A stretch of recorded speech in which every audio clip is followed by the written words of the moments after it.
Bonjour, je suis ravie de vous retrouver à mes rendez-vous mensuels et nous allons maintenant parler de la nouvelle lune dans le signe du Gémeaux, le 5 juin 2016.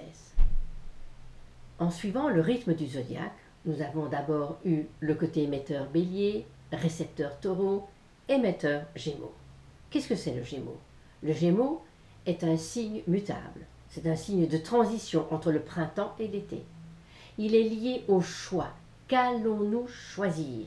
Il est le lien, la communication, et il est aussi cette possibilité de vraiment amener quelque chose de nouveau. On dit que Mercure, qui est lié aux Gémeaux, symbolise la fermeture éclair. On peut la remonter ou on peut l'ouvrir. Eh bien, notre choix au cours de ce mois du Gémeaux sera de rassembler, d'aller vers l'unité ou d'aller vers la division. Quels vont être vos choix au cours de ce mois que moi j'ai mis en titre ici, nous rentrons dans l'œil du cyclone. Pourquoi? Parce que les configurations planétaires qu'il y a dans l'axe Sagittaire, Gémeaux, Vierge, Poisson forment une croix. Il y a déjà eu des croix. Il y a eu la croix cosmique de août 2010, très dense dans les croix cardinaux. Mais ici, dans les signes cardinaux, ici, c'est dans le côté mutable. Alors c'est plus insidieux, on ne voit pas toujours les choses, on n'affronte pas parce qu'on dissimule, mais nous devons faire attention à rester dans notre axe.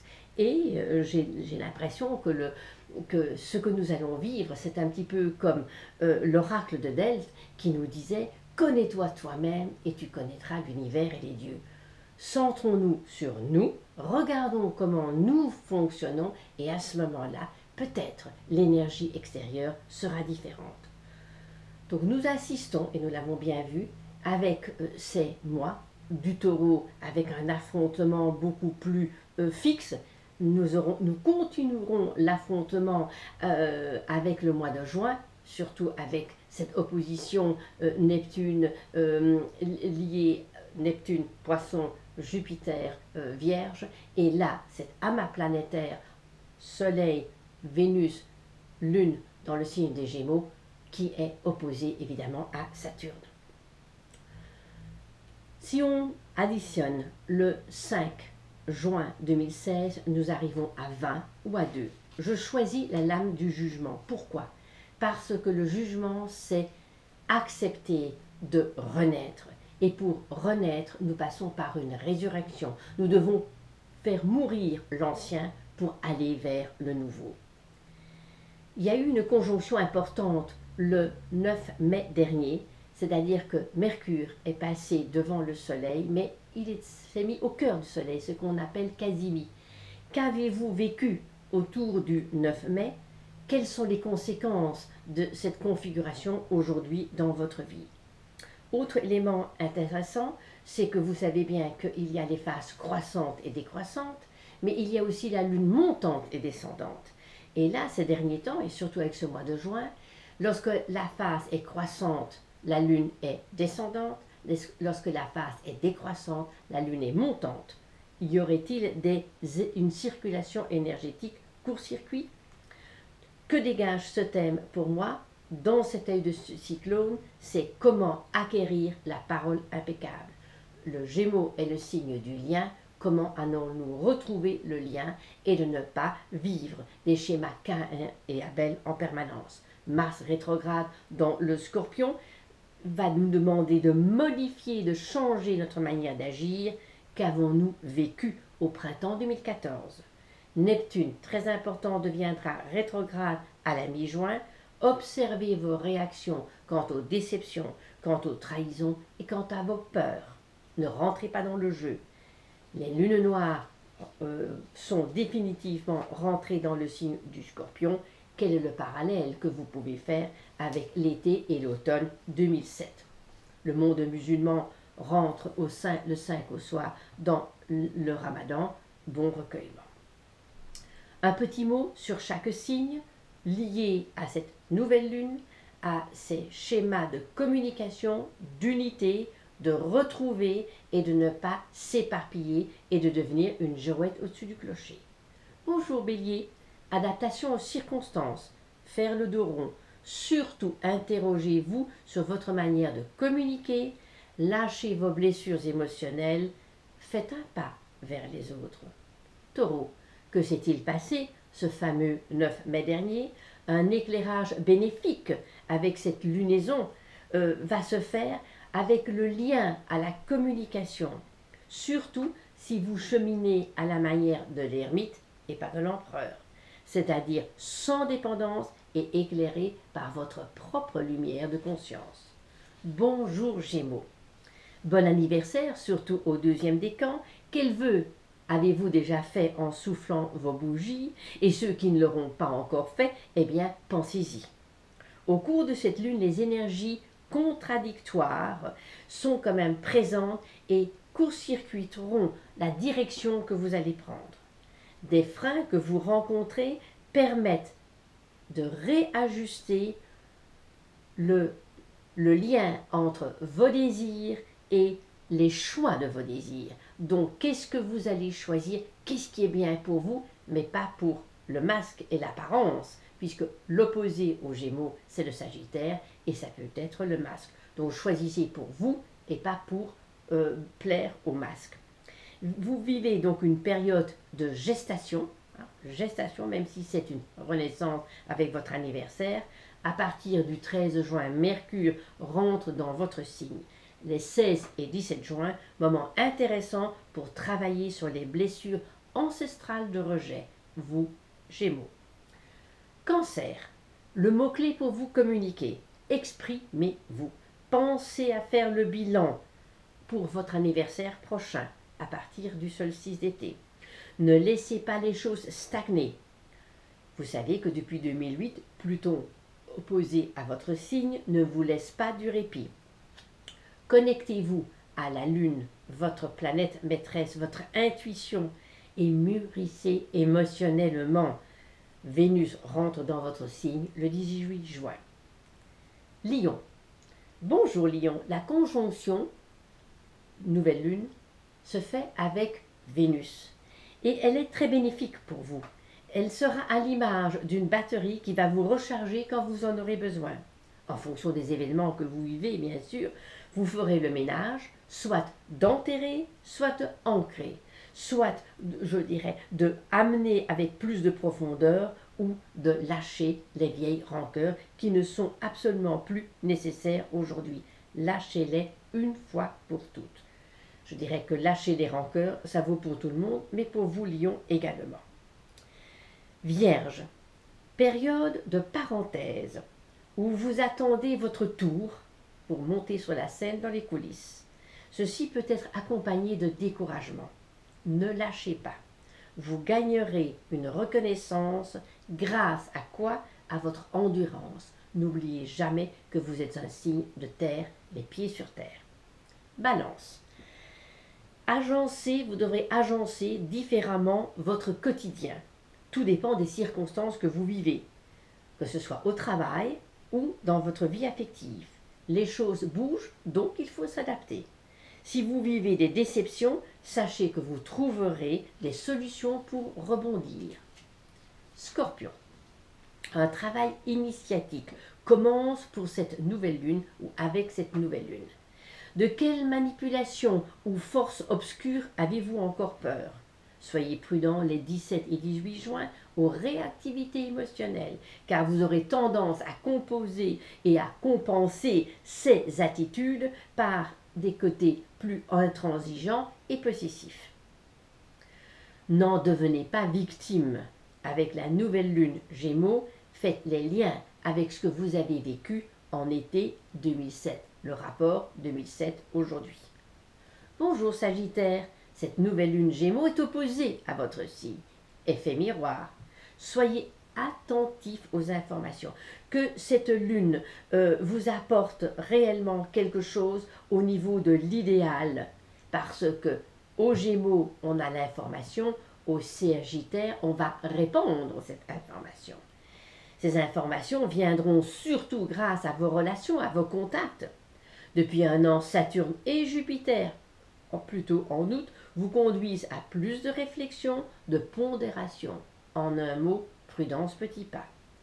Capricorne, l'influence des Gémeaux vous aide à élever votre connaissance ou vos connaissances grâce aux rencontres, grâce aux voyages, grâce à des initiations de tout genre. Moment très constructif. Surtout, ne tombez pas dans le jugement et la culpabilité qui sont vos ombres. Verseau, toujours aussi rebelle et vindicatif. Vous souhaitez coûte que coûte y arriver. Les 9 et 10 juin, période de tension entre travail et famille, entre les deux sphères. Travaillez l'excessif chez vous, c'est votre talon d'Achille. N'oubliez pas que si Uranus est votre nouveau roi, l'ancien roi Saturne est toujours présent. Saturne peut canaliser votre fougue uranienne. Poisson, malgré l'éclairage de cette nouvelle lune, n'oubliez pas que le Gémeaux est votre signe de conception. Vous vous sentez dans le brouillard. Il y a un effet miroir qui peut se faire dans pas mal de domaines, surtout autour de la mi-juin, 16-18 juin. Ne vous écartez pas de vos choix personnels et essentiels. Ne vous laissez pas dissiper par des faux semblants qui ne seront que chimères. N'oubliez pas que cette nouvelle lune du 5 juin est liée au jugement, qui est lié à la résurrection, à la mort et à la renaissance, donc pour passer à un autre plan de conscience. Que Mercure, maître des Gémeaux, est le messager des dieux. Il offre la possibilité d'unifier nos dualités grâce à l'image du caducée. Ce serait intéressant de méditer sur cette image du caducée. Nous allons maintenant parler de la pleine lune. Alors, intéressant ce jour de la pleine lune, ce 20 juin 2016. Pourquoi? Parce que le midi, il y aura la pleine lune, encore dans l'axe Gémeaux-Sagittaire, et dans la fin de la soirée, il y aura le solstice d'été. Donc cette année, le solstice d'été tombe le même jour que la pleine lune. Espérons qu'un éclairage, puisque la pleine lune est toujours un éclairage, c'est le maximum de lumière dans l'inconscient, et espérons que l'éclairage Gémeaux-Sagittaire lié à la communication et l'idéal puisse permettre aux hommes de bonne volonté de passer cette porte, cette transition, ce portail, le solstice d'été que nous appelons la porte des hommes, le solstice d'hiver, la porte des dieux. Ce que vous pourriez également faire, c'est de visualiser la croix cardinale avec les deux solstices et les deux équinoxes. L'équinoxe de printemps a son gardien Mars. L'équinoxe d'automne, gardien Vénus. Solstice d'été, gardien la Lune. Solstice d'hiver, gardien Saturne. Vous vous visualisez au centre de cette croix. Vous prenez les énergies de ces 4 gardiens pour essayer de nourrir votre cœur. Parce que nous devons toujours rester centrés, sinon nous sommes éjectés.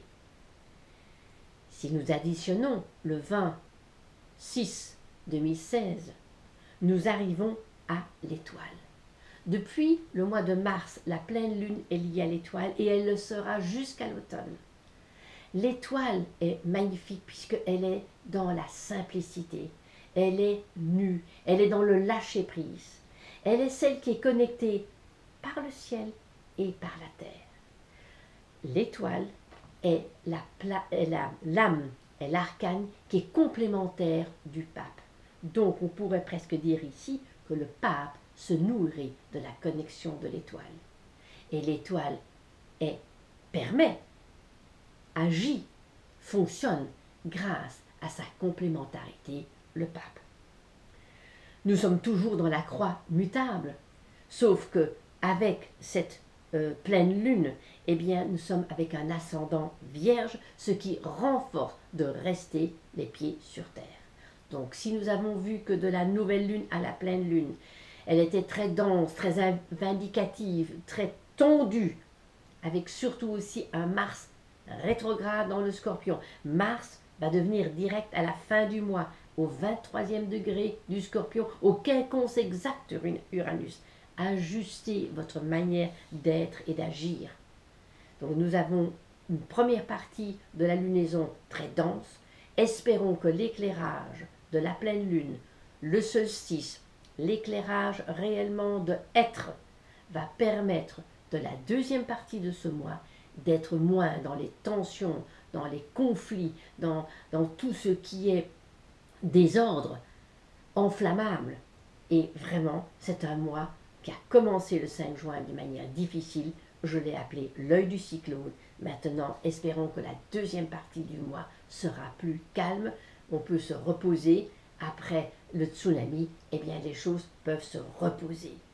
Donc, on va regarder signe par signe et on va voir maintenant quelle est la moisson que les béliers pourront avoir. Une moisson qui permettra de réajuster votre manière de communiquer sans être prisonnier des schémas et des scories passées. Taureau, les idées perçues au début du mois de mai sont reconnues socialement. Meilleure confiance en vous pourra en découler. Gémeaux, c'est dans le domaine social que la pleine lune sera dominante. Peut-être des opportunités de voyage, ou en tout cas des projets. Soyez vigilants les 26 et 27 juin, surtout aux illusions et aux fausses pistes éventuelles. Les 2 et 3 juillet, turbulences. Vous pourrez vivre des turbulences qui provoqueront des sentiments de frustration, ceci toujours au prorata de votre maturité intérieure. Cancer, bon anniversaire à partir du solstice, bon anniversaire à tous les cancers. Libérez-vous, osez aller de l'avant, liez-vous à cette lune qui symbolise l'imagination créatrice et pas la lune qui reste prisonnière de l'enfance. Quel est votre vrai désir? Le 30 juin, Mercure rentre dans le signe du Cancer.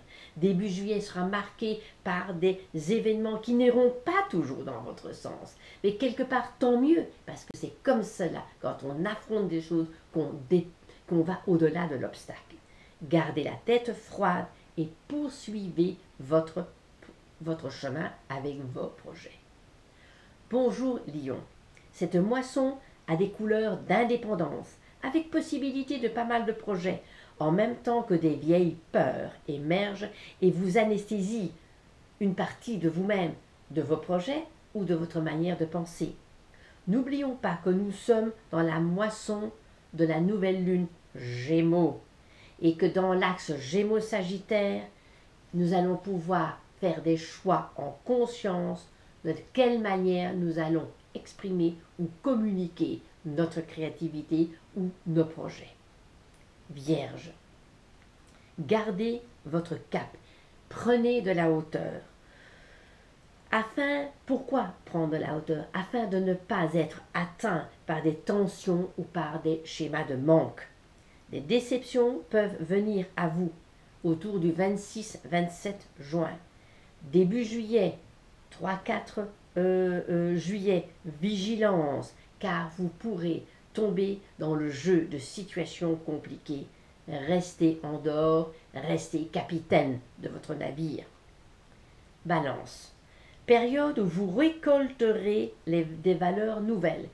On avait vu qu'il fallait faire du ménage à la nouvelle lune. Maintenant, peut-être, grâce aux nouvelles d'examen, du travail, d'un cheminement, de réflexion, on peut presque parler ici qu'avec cette pleine lune et avec ce solstice d'été, c'est favorable à un travail initiatique, c'est-à-dire un changement de plan et de conscience intérieure pour vous, Balance. Et on sait que l'équilibre est important pour vous. Observez aussi, dans les coulisses, ce qui se passera autour du 1er 2 juillet. Scorpion. Pour vous, Scorpion, on peut réellement parler de moisson dynamique liée à la communication. Vous avez le vent en poupe avec cette fin juin, début juillet. Profitez-en. La rétrogradation de Mars dans le dernier décan de votre signe sera peut-être déclencheur d'initiatives positives. Surtout donc à partir de la fin du mois de juin, Mars deviendra direct et ça vous sera bénéfique, surtout pour les natifs du troisième décan ou pour toutes les personnes qui ont des planètes dans le troisième décan du Scorpion. Sagittaire, vous êtes à l'honneur avec la pleine lune, toujours le signe où il y a la nouvelle lune, Gémeaux ici, lorsqu'il y a la pleine lune, et bien que la lune se trouve dans l'axe Gémeaux-Sagittaire, dans ce cas-ci, eh bien il y a un éclairage. Donc cette lunaison qui a commencé le 5 juin est très importante pour vous. Et quel est le fil d'Ariane que vous pouvez suivre? Cet éclairage de la pleine lune peut permettre de faire le tri de ce que je garde, de ce que je jette, de ce que je ancre ou de ce que j'enterre. Comme pour tout le monde, on pourrait presque dire, mais surtout pour vous, Sagittaire, vigilance pour les signes mutables, vigilance les 26 et 27 juin et les 2 et 3 juillet, des tensions ou des rapports de force émotionnels peuvent aussi vous déstabiliser, donc gardez le recul. Capricorne, les informations captées à la nouvelle lune portent leurs fruits. Réalisation créatrice ou affective ou sociale, en tout cas, la reconnaissance est à la clé pour vous, Capricorne. Très belle entrée pour vous au niveau du portail de la porte des hommes. Bonjour, Verseau. En ce début d'été, avec évidemment cette pleine lune et ce solstice, votre vie devrait faire l'objet d'une certaine révision de certaines initiatives. On dit déjà depuis un petit temps qu'il y a un côté excessif, qu'il faut canaliser. Tant que Uranus sera dans le Bélier, attention, veillez à cette excessivité en surveillant évidemment votre liberté, puisque vous avez besoin de cela. Au cours de cette pleine lune, développez plus la reconnaissance, mais ne cherchez pas la quête d'absolu, car elle n'existe pas. Et cette pleine lune, évidemment, dans cet élément du fin Gémeaux-Sagittaire et le début du signe du Cancer, va peut-être vous amener à exprimer, à intérioriser cette créativité que vous avez tellement. Bonjour Poisson, on finit toujours par vous, vous êtes le 12e signe. Cette moisson a un double résultat. D'un côté, une perception plus holistique de tout ce qui vous entoure, plus globale, mais avec des moments d'un côté opportuns et favorables et d'un autre côté des perceptions d'oppression, de brouillard. Donc deux courants, un peu comme vos petits poissons, un petit poisson qui monte, un petit poisson qui descend. Soyez attentifs également aux journées du 26-27 juin et ensuite 2-3 juillet. Ne tombez pas dans les crevasses de vos empreintes passées. Gardez la foi, et la foi est quand même votre phrase fétiche pour ce début de l'été. Pour tous, encore bon solstice, bonne pleine lune. Je vous retrouverai pour la nouvelle lune du début du mois de juillet. Vous avez mes textes, mes météos sur Facebook, sur Prévention Santé et sur mon site. Et je reste à votre disposition pour toute consultation ou toute formation que vous souhaiteriez. Très bon mois et à très bientôt.